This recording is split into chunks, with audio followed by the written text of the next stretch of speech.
All right, so I ain't gonna bore y'all with no introduction. All I want to say is I really haven't been dropping videos like that because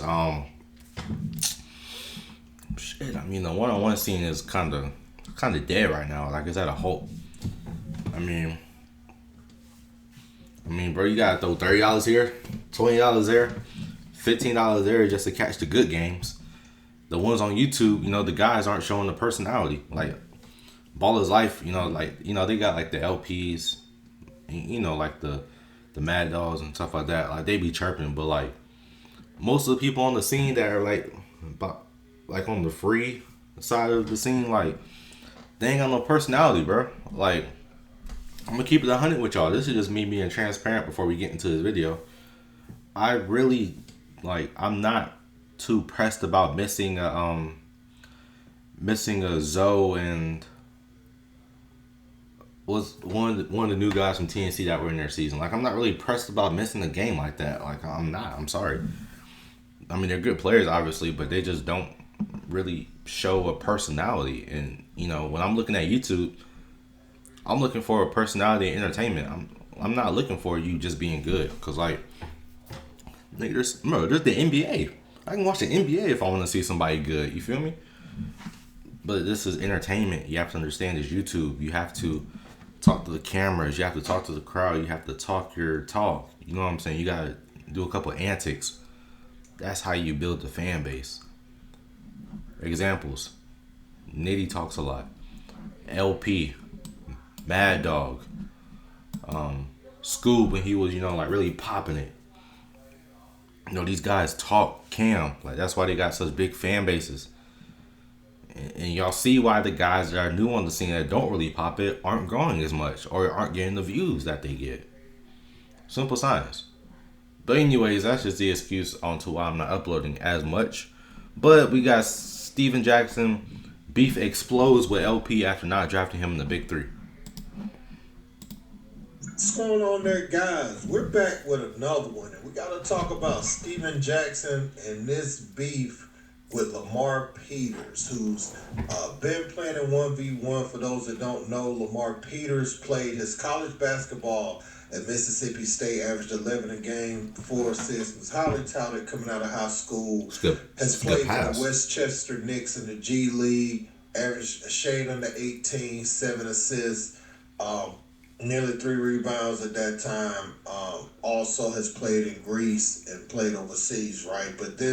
And that was back in 2023. But he's had some injuries and some things. But as of the last year and a half, he's popped back up, playing on the 1v1 scene. He had the highly touted matchup against Uncle Scoob. And he also played, or he will be playing against JT Terrell in North Carolina. So look out for that. But a lot of these players, they end up finding professional careers somewhere, especially people like him who has played, on a high level, G League, things like that. The Big Three becomes a home for players like Frank Nitti to show what they can do. And Steven Jackson is going to talk about, a conversation he had with Lamar Peters. But why is Steven Jackson going to say what he said? Let's look at the interaction between himself and Steven Jackson on Instagram, because this came across my timeline today. It says, @Stack5 ain't no real ninja. Dude cap like an MFing weirdo. Caught my attention. Okay. Then he says, should've knew dude was lame when he checked in with O-Block, shaking my head. Alright, that was a little bit of troll, bro. Now, a lot of people have called Steven Jackson out about that, but, did you feel like he was a lame before this opportunity squandered or after? Let's get Steven Jackson's side of events, and I'm going to give you my full take on this. Bless you, baby. Morning, world. I just don't be understanding you niggas, man, who be raising you niggas. So, y'all know I gave Frank Nitti and Hizzy God the opportunities to come in their big three. Drafted Frank Nitti a couple times. I tell Frank Nitt every year, bro, if it's a spot, if I can draft you, and there's not nothing that we need that's better, I'm gonna draft you. All you gotta do is ask him. I tell him that every year because I want to continue to give him opportunities. Because a lot of these other teams and players ain't gonna give the street ball players opportunities, right? Respect. So I do it. I don't know this cat Lamar Peters. Never met him in my life, y'all. He wasn't on nobody's draft board. Listen to me. He wasn't on nobody's draft board. I reached out to him and told him, I said, bro, I'm gonna draft you. I'm gonna draft you. We got 2 picks. I don't know why our first pick gonna be. I'm thinking we're gonna have a mid first round pick. You dig what I'm saying? I'm gonna draft you. But you can't promise somebody that and then not draft them. In the world of business, yes, there's a certain thing, like, you know what I'm saying, like you know what I'm saying, like, people can't go back on their word in business, but then again, you gotta understand, like, that's not typically the right thing to do. Just because it happens doesn't mean it's the right thing to do. So you're trying to justify with the action that you see often in the work world, but what you're not realizing is that it's still not the right action to take. I'm gonna give you the opportunity to big three. This is exactly what I told him. Called him out. I did tell him that. That's a little too quick. Hold on. Let me put it on 0.25. All right, let's go. Come. We get the second pick. It's NBA pro, a champ, well known, probably the best player in the draft is available for us to get at the second pick. Who is it? In the big three, the captains have a say-so. At least with my team, maybe that's why I have the most championships. But my players have a say-so. Talk. We was able to get an NBA champion at our second pick, and we didn't draft Lamar. That was a business choice and a smart choice. And him and all his millions and whoever mad, I don't give a You're not ready to be a professional, bro. Because if you got cut by an NBA team, you wouldn't call them saying all the clown, don't move me, bro. That let me know you broke and emotional. You know what I'm saying? You counted your eggs before they hatched. That ain't my fault. I don't do that. He talking. I can't be mad. He talking. That's real. What he did isn't right, quote unquote, but he is speaking facts right now. But you're not a professional. I've been cut 27 times, promised all kind of jobs before I got to the NBA. You don't do that, bro. That's why you're in the position you in. But I ain't gonna belittle you because you're embarrassing yourself, dog. You don't even know it. You and all the people that jumping on your side, you can tell y'all ain't never accomplished nothing. Y'all ain't never been pros. And y'all ain't never did real business, bro. So if you think this gonna help you get in the big three, dog, it ain't. Now you want to talk about everybody in the big three because you're not in, bro. That's not the way to handle it. And this attitude is why you never been a pro, my nigga. Don't count your eggs before they hatch, bro. Just be happy I was gonna give you an opportunity. I'm gonna use that. Like I gave Frank White and Hezekiah an opportunity. Be first to do it. But you know what? God works in mysterious ways. I'm glad you flashing out like this, bro.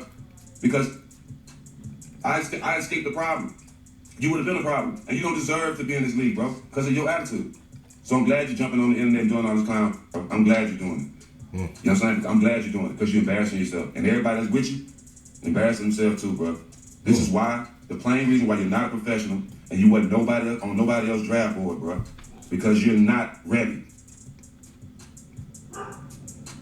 You probably need to know how to guard, pick and roll, bro. Y'all think y'all can come in this big three and just score. Ask Frank White, ask Frank Nitt, ask Nas how different this is, bro. And if anybody would have drafted you over a non-professional champ, they don't need to be a coach or running no team, my nigga. Wish you well, fool. But this ain't gonna get you nowhere. Well, Lamar Peters had some strong words for Steven Jackson. He talking now. He ain't lying. He talking. I don't know what he's gonna say. Steven Jackson obviously clapped back in the video I just showed you. Now, who do you believe is right and wrong? I see some people in the comment section saying, Stat, you care because you made a video, and also you made this young man a promise that you didn't keep. And, so thus it being your fault. Now, Steven Jackson is saying all types of things have been said, handshake agreements and all that, when you look at going to the league or different sports leagues or whether it come to playing time or whatever. Yeah. And those things did not come through for him, so he had to keep battling through adversity, which that is a part of it too, right? These people will tell you what they want you to hear because they want your morale high. Sometimes if their plan A falls through, then they already made you a promise. But if their plan A comes through for them, then okay, then they have to be the bad guy. But they want everybody morale high who could potentially fill certain positions. And so they'll say any and everything to get you on board.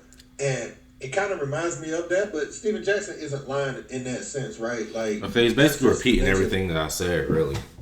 Like, he's not wrong. Like, that happens a lot in the business world, but even though it happens doesn't make it right. Just because there's a lot of robberies doesn't make robbing people okay, you feel me? Just because a lot of business guys have made promises in the NBA over the past years don't make it okay to just keep doing that. You feel me? Yeah, right now you're committing the act of like, if your best friend jumped off a cliff, will you jump off? That's kind of the scenario that you're in right now. But I feel that there was business and like, I don't know who the player is. I gotta look at the. I gotta look right now. I want to see who it is.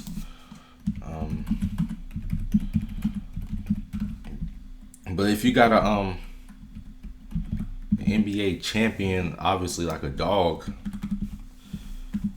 I mean, and you blessed enough to get that top pick. I mean, yeah, like, you know what I'm saying? Go get it. LP gotta sacrifice, but I'm trying to see. This isn't updated because Nas isn't a co-captain. No, I don't even see Nas on here. Trying to look. It said 25, but you know some things. 2026. Nigga, I said big three. Just give me NFL. I clearly said big three, bro. Hey, I can do everything but the obvious. All right, can we do this? Is it updated? Because it just happened, so I don't know if it's updated. Combine. Can you get like the combine results, whatever? Oh, Lord, okay. We might not be able to get it. We might not be able to even. I don't know. I'm trying to find it for you guys, but I don't even think this is gonna work out well. I don't know. Shit, I don't know. There's too many teams to look after. I don't even know what team he coaches or whatever. What do you say? I don't even know what team he. I don't know, bro. Listen, I don't know. That's besides the point. Shout out Nas, by the way, co-captain. But that ain't even the point, bro. The point here is what you did is wrong, bro, and just own up to it, bro. Just own up to it. There's two ways of going about it. One, you can either go down the same ship of wrongdoings that people have done to you around the league, or two, you can do the right thing and just don't make promises. You feel me?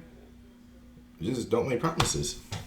You ain't gotta tell them I am drafting you. You can word it different and be like, yo, like, you're high on my radar. So depending on what we got, you know, you're definitely someone who I would look to draft. But anyways, man, make sure you like, comment, subscribe, share, all links in the description. Until next time, man, we out.